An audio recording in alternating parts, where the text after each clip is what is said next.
আৰু এবাৰ শিৱসাগৰবাসীয়ে এটা সিদ্ধান্ত লৈছে। এবাৰ শিৱসাগৰত আড়ম্বৰপূৰ্ণকৈ উদযাপিত নহয় ঈদ। প্ৰাণৰ শিল্পী জুবিন গাৰ্গলৈ শ্ৰদ্ধাঞ্জলি জনাই এই সিদ্ধান্ত লৈছে শিৱসাগৰত। শিৱসাগৰৰ ষ্টেচন চাৰিআলি যুৱ জামাতে লৈছে এই সিদ্ধান্ত। ঈদ উল ফিতৰ উপলক্ষে ধৰ্মীয় পৰম্পৰাৰ বাদে নাথাকিব আন মনোৰঞ্জন ধৰ্মী অনুষ্ঠান, নাথাকিব কোনো ধৰণৰ আলোকসজ্জা।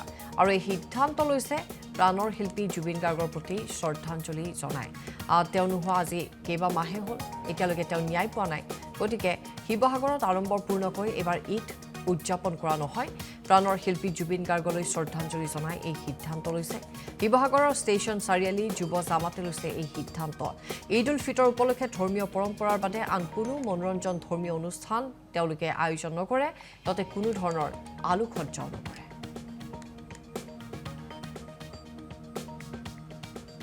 প্ৰথমে মই শিৱসাগৰ তথা অসমবাসী সকলো ৰাইজক ঈদৰ শুভেচ্ছা জনালোঁ।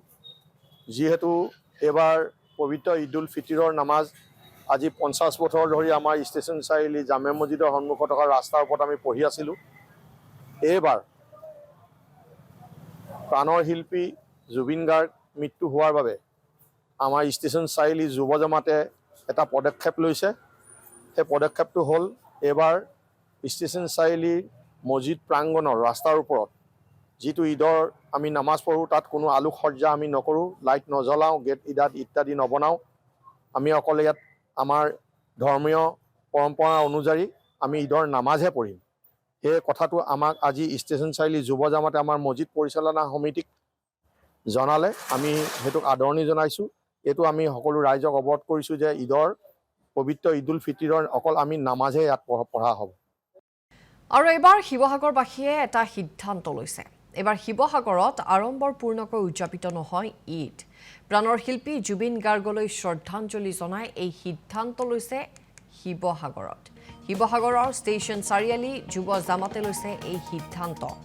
ঈদ উল ফিতৰ উপলক্ষে ধৰ্মীয় পৰম্পৰাৰ বাদে নাথাকিব আন মনোৰঞ্জন ধৰ্মী অনুষ্ঠান, নাথাকিব কোনো ধৰণৰ আলোকসজ্জা। আৰু এই সিদ্ধান্ত লৈছে প্ৰাণৰ শিল্পী জুবিন গাৰ্গৰ প্ৰতি শ্ৰদ্ধাঞ্জলি জনায়। তেওঁ নোহোৱা আজি কেইবামাহে হ'ল, এতিয়ালৈকে তেওঁ ন্যায় পোৱা নাই। গতিকে শিৱসাগৰত আড়ম্বৰপূৰ্ণকৈ এইবাৰ ঈদ উদযাপন কৰা নহয়। প্ৰাণৰ শিল্পী জুবিন গাৰ্গলৈ শ্ৰদ্ধাঞ্জলি জনাই এই সিদ্ধান্ত লৈছে। শিৱসাগৰৰ ষ্টেচন চাৰিআলি যুৱ জামাতে লৈছে এই সিদ্ধান্ত। ঈদ উল ফিতৰ উপলক্ষে ধৰ্মীয় পৰম্পৰাৰ বাদে আন কোনো মনোৰঞ্জন ধৰ্মীয় অনুষ্ঠান তেওঁলোকে আয়োজন নকৰে, তাতে কোনো ধৰণৰ আলোকসজ্জাও নকৰে।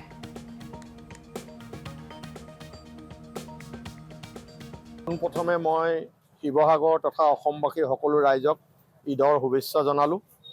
যিহেতু এইবাৰ পবিত্ৰ ঈদ উল ফিতৰৰ নামাজ আজি 50 বছৰ ধৰি আমাৰ ষ্টেচন চাৰিআলি জামে মছজিদৰ সন্মুখত থকা ৰাস্তাৰ ওপৰত আমি পঢ়ি আছিলোঁ। এইবাৰ প্ৰাণৰ শিল্পী জুবিন গাৰ্গ মৃত্যু হোৱাৰ বাবে আমাৰ ষ্টেচন চাৰিআলি যুৱ জামাতে এটা পদক্ষেপ লৈছে।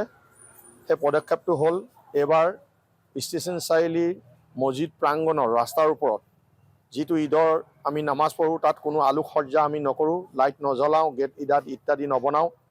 আমি অকল ইয়াত আমাৰ ধৰ্মীয় পৰম্পৰা অনুযায়ী আমি ঈদৰ নামাজহে পঢ়িম।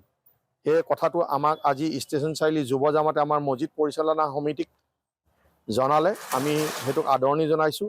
এইটো আমি সকলো ৰাইজক অৱগত কৰিছোঁ যে ঈদৰ পবিত্ৰ ঈদ উল ফিতৰৰ অকল আমি নামাজহে ইয়াত পঢ়া হ'ব।